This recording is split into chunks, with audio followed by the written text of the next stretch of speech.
You know that feeling when you're invisible in your own family? That was me. I'm Emily Harris. My whole life I lived in the shadow of my sister Allison.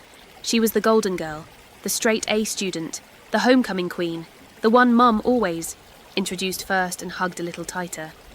Me? I was just there. Not a problem, but never the pride. And I learned early on that love in my house was measured by spotlight. I didn't get any. And for the longest time, I told myself it didn't matter. But the truth? It did. It chipped away at me. Slowly. Quietly. Until one day, it all came. Crashing back with one phone call. I was at work when Mum called. Her voice was shaky, rushed. She said, "Emily, your sister's sick. It's her kidneys. It's bad. We need to test the family for a match." I froze.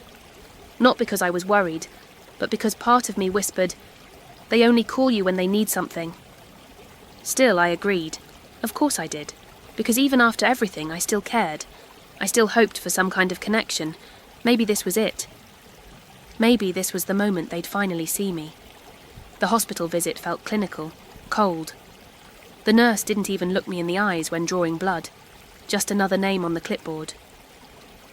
When the results came back, I was stunned. I was the only one in the entire family who was a compatible match. Not Mum, not Dad, not our cousins, just me. The afterthought, the extra seat at the dinner table. And suddenly, the girl who was never chosen was the only choice. They didn't waste time. The doctor started talking about timelines, risks, procedures. I looked at Allison, lying in that hospital bed, pale and smaller than I'd ever seen her. She wouldn't meet my eyes, not once. And still, I said yes. Not because she deserved it, but because I did. I deserved to do something good. For me. For my own heart. Not to earn their love. Not anymore. But because kindness doesn't lose its value, even when it's unreciprocated. A week before the surgery, Mum started calling every day, asking how I was feeling, if I needed anything. It felt strange, like wearing someone else's coat. It didn't fit right. And deep down, I wondered if her sudden attention came from guilt or fear, or maybe both. One night, she even cried. Said she was proud of me. I didn't know how to respond. I wanted to believe her. But years of being overlooked made my ears cautious. Re-engagement. Point 1. You ever forgive someone before they even say sorry? Because that's what this felt like. I wasn't just healing her body, I was stitching up the wounds our family never talked about. And it hurt. More than I let on. The days leading up to the surgery were filled with appointments, signatures, hospital smells. But they were also filled with memories. Of birthdays where I got hand-me-downs. Of holidays where my name was an afterthought. Of school plays where my seat was empty. The night before the operation, Allison finally spoke to me. Really spoke. She said, "I don't know why you said yes. I wouldn't have." I looked at her and said, "That's the difference between us." She didn't argue, just nodded. That was the most honest conversation we'd ever had. And it didn't fix things, but it made me feel real, like she saw me even if for a second. The surgery went smoothly. We both came out of it fine. Sore, groggy, but stable. The nurses said I was strong, braver than most. I didn't feel brave. I felt cracked open. Like I had just handed a part of myself to the same people who once forgot I existed. But in that vulnerability, something shifted. I stopped waiting for applause. I started appreciating my own courage. A few weeks later, Allison came to my apartment, alone. She brought flowers, cheap ones, but still. She didn't say much. Just sat on my couch, stared at the floor, then whispered, "Thank you." It wasn't a movie moment. No hugs, no tears. Just two sisters sitting in the quiet, learning how to exist without rivalry. It was awkward, but it was something. Maybe even a start. Re-engagement, point 2. Sometimes love doesn't return the way you give. but it still leaves a mark. After that, we spoke more often. Small things, texts, memes, updates. It wasn't close. Not yet. But it was better. I wasn't the invisible sister anymore. I was Emily. The one who showed up. The one who gave, when no one else could. And that reality changed something in me. Not pride, but peace. A calm kind of confidence that didn't need anyone else's permission. One afternoon, I went back home for dinner. Same old table, same old wallpaper, but this time, the seat next to Mum wasn't for Allison. It was for me. She even asked me to say grace, something she'd never done. My voice shook, but I spoke. And when I opened my eyes, everyone was looking at me, really looking. Not through me, at me. And I realised I didn't need their love to survive. But it still felt good to be seen. Time passed. Life went on. Allison got better. I went back to work. But something inside both of us had changed. She started checking in. I started answering. Slowly, we built something that resembled sisterhood. Not perfect, not polished, but honest.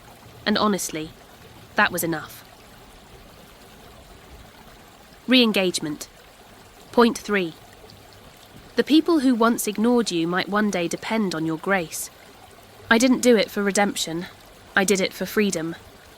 And that freedom came when I realised I didn't need to compete for a spotlight that was never mine to begin with. I created my own. A softer one. The kind that glows instead of blinds. People sometimes ask me if I regret it. Giving my kidney. Risking my health for someone who barely saw me as family. And the answer is no. Because in saving her, I saved something in myself too. I proved that being overlooked doesn't mean being weak. That kindness isn't conditional, and that even the quiet ones have power. I started journaling after that. Just little reflections. Moments I wanted to keep. Lessons I didn't want to forget. One entry read: I gave from the part of me they never valued, and that made it even more powerful. I keep that one taped to my mirror, for the days I start to feel invisible again. Allison eventually wrote me a letter. A real one, handwritten. She told me about her fears, her regrets, how she always knew deep down that I was stronger than her. She said she hated how Mum played, favourites, and that she let it happen because it benefited her. That part stung. But it also healed something. Truth has a way of doing both. We took a trip together last year. Just the two of us. Something simple. A cabin in the mountains. No makeup, no parents. Just board games, coffee and conversation. We laughed a lot. Cried a little. She said, I still don't know why you did it. And I replied, because someone had to break the cycle. She nodded. That was enough. I don't need Allison to love me perfectly. I just need her to see me. And now she does, in her own awkward way. And that's all I ever really wanted. Not validation, not trophies, just recognition, just truth. And maybe, just maybe, a relationship that isn't built on competition. Sometimes I think about what would have happened if I said no. If I let the bitterness win. Maybe she would have found another donor, or maybe she wouldn't have made it. I'll never know. But I do know this. Saying yes didn't just change her life. It changed mine. It taught me that forgiveness isn't weakness. It's strength dressed in silence. If you've ever been the forgotten sibling, the one who stood in the shadow of someone shinier, louder, more adored, I see you. And I want you to know something. Your value doesn't shrink just because others don't see it. Sometimes the most powerful stories are told without screaming. Sometimes they're whispered, one act of grace at a time. To this day, I don't talk much about what I did. Not at work, not online. It was never about glory. But sometimes when I see Allison laughing with her son, yes, she's a mum now, I feel a quiet swell in my chest. Because I gave her the chance to be here. And maybe that's the kind of legacy I want. Not medals, but moments. I still get birthday cards from Mum now. She never misses. She signs them, with love and pride. And though it took a lifetime, To hear it, I finally believe she means it. People grow, even the ones who once failed us, and we grow too, especially when we choose to lead with love, not resentment. So here I am, Emily Harris, the overlooked sister, the invisible daughter, the girl who once sat in silence while everyone clapped for someone else. Until one day I chose to give, not because they asked, but because I could. And in doing so, I rewrote my place in this family, not with noise, not with drama, but with one quiet, powerful word: yes. If this story moved you, share it, like it, subscribe. Because maybe someone out there needs to hear that their kindness still matters, even if no one claps.